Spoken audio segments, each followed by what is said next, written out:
Hello শিক্ষার্থী বন্ধুরা, আসসালামু আলাইকুম। কেমন আছো সবাই? আশা করি সবাই ভালো আছো। আমিও আলহামদুলিল্লাহ অনেক ভালো আছি। তো আজকে আমার এই ক্লাসটি হলো পার্টস অফ স্পিচের পার্ট 3 ক্লাস।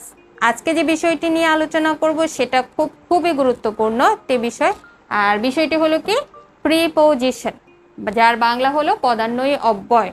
তো আজকের এই ক্লাসটি ক্লাস 6 থেকে শুরু করে একদম এইচএসসি লেভেল পর্যন্ত সবার জন্য অত্যন্ত জরুরি, বিশেষ করে যারা এসএসসি এবং এইচএসসি পরীক্ষার্থী যারা আছো তাদের জন্য তো একদমই গুরুত্বপূর্ণ, কারণ তোমাদের বোর্ড এক্সামের জন্য এটা খুবই জরুরি। আজকে যে বিষয়টি আমি আজকে প্রিপোজিশনের কিছু গুরুত্বপূর্ণ নিয়ম কানুন নিয়ে আলোচনা করব। তো তার আগে আমাদের বুঝতে হবে যে প্রিপোজিশন বিষয়টা কি। তো প্রিপোজিশনকে যদি আমি ভেঙে লিখি তাহলে প্রিপোজিশনকে ভেঙে লিখলে কি দ্বারা প্রি প্লাস পজিশন। প্রি মানে কি পূর্বে, আর পজিশন মানে কি অবস্থান, সেটা আমরা সবাই জানি। তো পূর্বে অবস্থান, এখন কার পূর্বে অবস্থান করে, আমরা ডেফিনিশনটা জেনে নিই যে preposition is a word which is used in front of a noun or pronoun and connects with another words of a sentence। মানে প্রিপোজিশন হচ্ছে এমন একটা শব্দ যেটা কিনা কোনো নাউন বা প্রোনাউনের পূর্বে বসে সেন্টেন্সের অন্যান্য শব্দের সঙ্গে কি করে বা অন্যান্য ওয়ার্ডের সঙ্গে সম্পর্ক নির্দেশ করে বা সম্পর্ক তৈরি করে। এখন কিভাবে সম্পর্ক তৈরি করে তার জন্য আমাদের কতগুলো এক্সাম্পল দেখতে হবে। তো এক্সাম্পলগুলো কি কি, আমি কতগুলো এক্সাম্পল লিখে রেখেছি। তো চলো এক্সাম্পলগুলো দেখে নেই। Number 1, the book is dash the table. এইখানে বইটিকে নির্দেশ করা হয়েছে। দ্য বুক একটা কে নাউন, আর ইজ ড্যাশ দ্য টেবিল, এই টেবিলটাও কে একটা নাউন। তা এখন এইখানে আমি একটা প্রিপোজিশন বসাবো। এখন কোন প্রিপোজিশনটা বসাবো? যেটা কিনা এই টেবিলটা কি নাউন, এই নাউনের পূর্বে কি বসবে, প্রিপোজিশন বসবে এবং বসে সেন্টেন্সের যে বাকি যে ওয়ার্ডগুলো আছে সেগুলোর মধ্যে কি একটা কানেকশন তৈরি করবে। তো এখন কোন প্রিপোজিশনটা এখানে বসালে অ্যাপ্রোপ্রিয়েট হবে? তো তার জন্য আমি একটা রুল বলি। রুলটা খুবই গুরুত্বপূর্ণ, যদি মনোযোগ দিয়ে এটা শোনো বা ভিডিওটা সম্পূর্ণ মনোযোগ দিয়ে শোনো তাহলে সারা জীবন তোমাদের মনে থাকবে। ধরো আমার হাতে একটা ডায়েরি আছে। তো এখন আমি কি করলাম যে ডায়েরিটার উপরে একটা মার্কার পেনটা রাখলাম। এখন মার্কার পেনটা কিভাবে আছে, কি মার্কার পেনটা তোমার ডায়েরিটার উপরে কি লেগে আছে। তো এরকম আমরা যখন টেবিলের উপর কি রাখি, বই খাতা রাখি, তখন কি টেবিলের সাথে কিন্তু কি বই খাতাগুলো লেগে থাকে, ভাসমান অবস্থায় কিন্তু থাকে না। তো এরকম যদি কোনো বস্তু কোনো কিছুর উপর লাগানো অবস্থায় বা লেগে থাকে, সেক্ষেত্রে আমরা প্রিপোজিশন ব্যবহার করব অন। কি ব্যবহার করব? অন। অন মানে উপরে, তার মানে বইটি টেবিলের উপরে কিভাবে আছে, লাগানো অবস্থায় আছে, সেজন্য আমরা এখানে অন প্রিপোজিশন ব্যবহার করব। আশা করি এক্সাম্পলটা খুব ভালোভাবে বুঝতে পেরেছ। Number 2, the fan is dash my head. ফ্যানটা কোথায় আছে? ফ্যান কোথায় থাকে? আমাদের মাথার উপরেই তো থাকে, তাই না? এখন উপরে বলতে কি বোঝায়? একটু আগে আমি নাম্বার 1-এ বলেছি অন, এখানেও বইটি কোথায় ছিল? টেবিলের উপরে ছিল, বাট বইটা কি ছিল? টেবিলের উপরে লাগানো অবস্থায় ছিল। কিন্তু এখন যে ফ্যানটা কিন্তু আমাদের মাথার উপরে কিন্তু লাগানো অবস্থায় থাকে না, মাথা থেকে উপরে থাকে। বাট ফ্যানটা একটা নির্দিষ্ট বিন্দুতে অবস্থান করে, যেখান থেকে আমি চাইলে ফ্যানটাকে মানে আমার প্রয়োজন অনুসারে আমি ফ্যানটাকে ছুঁতে পারবো। ধরুন আমরা মাঝে মাঝে কি ফ্যান ক্লিন করি, তো ফ্যান যখন আমরা ক্লিন করি তখন কিন্তু ফ্যানটাকে কি আমরা ধরতে পারি, ধরে তারপর সেটাকে পরিষ্কার করতে পারি। এইরকম অবস্থানে যদি কোনো কিছু উপরে থাকে, সেই ক্ষেত্রে আমরা কি ব্যবহার করব? অ্যাবভ ব্যবহার করব। কি ব্যবহার করব? অ্যাবভ। অ্যাবভ অর্থ কি? উপরে, যেটা কিনা তোমার ধরা ছোঁয়ার ভেতরে বা তোমার নাগালের মধ্যে আছে, এইরকম উপরে বোঝালে আমরা ব্যবহার করব অ্যাবাভ।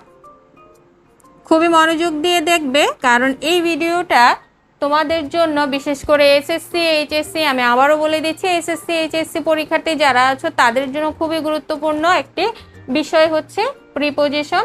তোমাদের এক্সামের এক্সারসাইজের জন্য খুবই দরকারি একটা বিষয় প্রিপোজিশন। তো আজকের ভিডিওটি খুবই গুরুত্বপূর্ণ, অবশ্যই মনোযোগ দিয়ে দেখবে। Number 3, birds are flying dash my head. এখানে পাখিগুলো কি উঠছে আমার মাথার উপর, এখানেও উপরে বুঝিয়েছে, তো উপরে বুঝিয়েছে, বাট পাখিগুলো কি মাথার উপরে কি উঠছে, কিন্তু কিভাবে উঠছে, গতিশীল অবস্থায়, এবং আমি চাইলেও কি সেটাকে পাখিগুলোকে কি ধরতে পারবো না। তো যেটা কিনা তোমার ধরার ছোঁয়ার বাইরে বা নাগালের বাইরে, যেটাকে তুমি ধরতে পারবে না, এরকম দূরত্বে বা এরকম উপরে যদি থাকে, তাহলে সেই ক্ষেত্রে আমরা ব্যবহার করব কি ওভার। যেমন ধরা এরোপ্লেন যখন কিনা আকাশ দিয়ে উড়ে যায় বা আমাদের মাথার উপর দিয়ে উড়ে যায়, সেক্ষেত্রে কিন্তু এরোপ্লেনটা গতিশীল অবস্থায় থাকে এবং এরোপ্লেনকে চাইলেও আমরা কি সেটাকে ধরতে পারবো না। তো সেক্ষেত্রেও তোমরা কি ব্যবহার করবে, ওভার। তা আশা করি অন, অ্যাবাভ এবং ওভারের পার্থক্যটা বুঝতে পেরেছ। তিনটা বিষয়ের অন, অ্যাবাভ এবং ওভার তিনটার অর্থই কিন্তু উপরে, কিন্তু ক্ষেত্র বিশেষে এদের ব্যবহারের পার্থক্য আছে। তাহলে আমরা লিখব যে birds are flying over my head. তারপর number 4, distribute the money dash Shihab and Himel. এখানে শিহাব অ্যান্ড হিমেল, শিহাব এবং হিমেল দুইটাই নাউন, এবং এই নাউনগুলোর পূর্বে আমাদের একটা প্রিপোজিশন বসাতে হবে। এখন এই যে ডিস্ট্রিবিউট মানে কি বন্টন করা বা ভাগ করে দেওয়া। তো ভাগ করে দিতে বলা হয়েছে কি টাকা, কাদের মধ্যে, শিহাব এবং হিমেলের মধ্যে। এখানে মনে রাখার একটা খুবই গুরুত্বপূর্ণ একটা বিষয় হচ্ছে যে শিহাব এবং হিমেল এখানে কয়জন, এখানে 2 জন বুঝিয়েছে। তো যদি কোনো কিছু বা যদি কোনো টাকা পয়সা বা বস্তু যাই হোক না কেন ভাগ করে দেওয়ার কথা বলা হয় এবং সেটা যদি 2 জনের মধ্যে হয়, সেক্ষেত্রে আমরা প্রিপোজিশন ব্যবহার করব কি বিটুইন। কি ব্যবহার করব, বিটুইন, কারণ বিটুইনের অর্থই হচ্ছে কি দুয়ের মধ্যে। BETWEEN, আমি বানানটা আরেকটু ঠিক করে লিখছি, BETWEEN,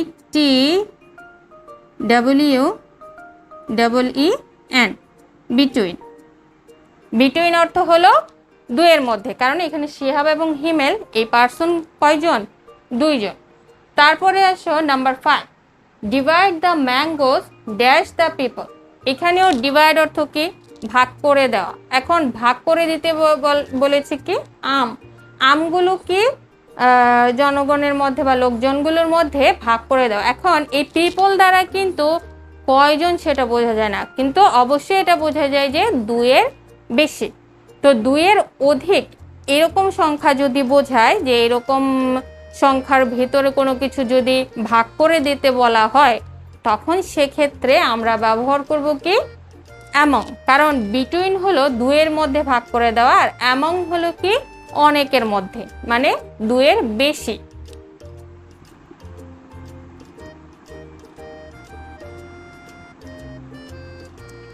number 6, the bird is dash the cage. মানে পাখিটি কোথায় আছে, খাঁচার কি ভেতরে থাকে, অবশ্যই বাইরে না, খাঁচার ভেতরে থাকে। এখন ভেতরে বলতে আমরা কি বোঝাই, ইন বা ইনসাইড বুঝি, কারণ ইন অর্থ মধ্যে বা ভেতরে এবং ইনসাইড অর্থ কি মধ্যে বা ভেতরে। এখন এখানে ইন হবে না ইনসাইড হবে, সেটা হচ্ছে বিষয়। এখন ধরো এখানেও একটা বিষয় আছে যে খাঁচাটা কেমন থাকে, খাঁচাটাকে ফাঁকা ফাঁকা থাকে যাতে ভেতরে আলো বাতাস প্রবেশ করতে পারে, কারণ যদি আলো বাতাস না ঢুকতে পারে সেক্ষেত্রে কিন্তু পাখিটি দম বন্ধ হয়ে মারা যেতে পারে। তাই খাঁচাগুলো কেমন বানানো হয়, ফাঁকা ফাঁকা, যাতে কি বাতাস বাইরে থেকে বাতাস প্রবেশ করতে পারে এবং ভেতরে একটু জায়গা রাখা হয় যাতে পাখিটা নড়াচড়া করতে পারে। তো এইরকম অবস্থানে কোনো কিছুর ভেতরে যদি থাকে, যে যেখানে বাতাস চলাচল করতে পারে বা যে যাকে রাখা হয় সেটাও একটু কি নড়াচড়া করতে পারে, সেরকম ভিতরে বা মধ্যে বোঝালে সেক্ষেত্রে আমরা ব্যবহার করব ইন। কি ব্যবহার করব? ইন।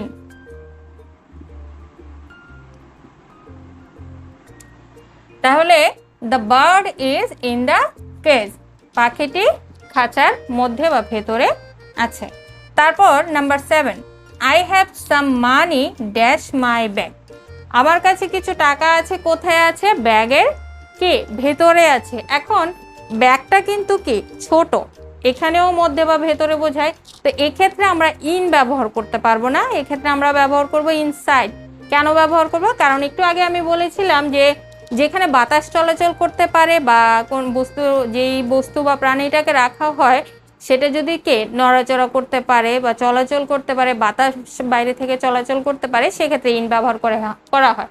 কিন্তু যে আমি যে ব্যাগটার কথা বলেছি সে ব্যাগটা কিন্তু কি ছোট, এবং আমার যে প্রয়োজনীয় জিনিসগুলো রাখা হয় সেগুলো ব্যাগের মধ্যে কেমন অবস্থায় থাকে? বদ্ধ অবস্থায় থাকে, এবং ব্যাগের ভিতরে বাইরে থেকে কিন্তু বাতাস চলাচলের কোনো সুযোগ নেই। তো যেখানে বাতাস চলাচল করতে পারে না, একদম আবদ্ধ বা বদ্ধ অবস্থায় থাকে, সেক্ষেত্রে কোনো কিছু ভেতরে রাখা হলে আমরা ব্যবহার করব কি ইনসাইড। কি ব্যবহার করব? ইনসাইড। আশা করি ইন এবং ইনসাইডের পার্থক্যটা তোমরা বুঝে গিয়েছ। Number 8, my class starts dash 9 AM, আমার ক্লাস শুরু হয় কি সকাল 9টায়। এখন এখানে একটা সময় উল্লেখ করা হয়েছে, যে সময়টা কি 9 AM। এখন যদি কোনো সময় নির্দিষ্ট করে বলে দেওয়া থাকে, যেমন 9টা, 10টা, 11টা, 12টা, যেটাই হোক, যে সময়টা যদি নির্দিষ্ট করে উল্লেখ করা থাকে সেক্ষেত্রে আমরা কি ব্যবহার করব? অ্যাট ব্যবহার করব। যে নির্দিষ্ট সময়ের পূর্বে কি বসে? অ্যাট বসে। তাহলে মাই ক্লাস স্টার্টস অ্যাট 9 AM। আরেকটা অ্যাটের ব্যবহার হচ্ছে যে রাতের পূর্বে। রাতের পূর্বে কে বসে? রাতের পূর্বেও অ্যাট বসে। যেমন ধরো আমি বললাম যে I met her yesterday K dash night, মানে আমি গতকাল তার সাথে দেখা করেছিলাম। কখন দেখা করেছিলাম?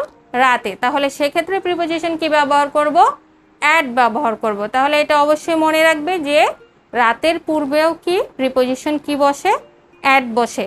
তো প্রিপোজিশন নিয়ে আসলে আরও অনেক আলোচনা করার বিষয় আছে, কারণ প্রিপোজিশনের যে এটা পরিসরটা সেটা অনেক ব্যাপক।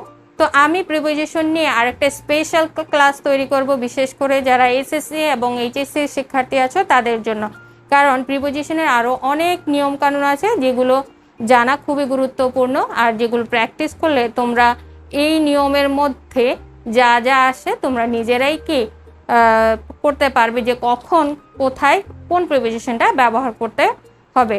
তো সে পর্যন্ত সবাই ভালো থাকো, আর যারা আমার চ্যানেলটি এখনও সাবস্ক্রাইব করো নাই তারা অবশ্যই আমার চ্যানেলটি সাবস্ক্রাইব করে নিও। আর ভিডিওটি ভালো লাগলে অবশ্যই লাইক কমেন্টস করবে, আর ভিডিওগুলো বেশি বেশি করে শেয়ার করে দিও। তো সবাই ভালো থেকো, সুস্থ থেকো, আল্লাহ হাফেজ।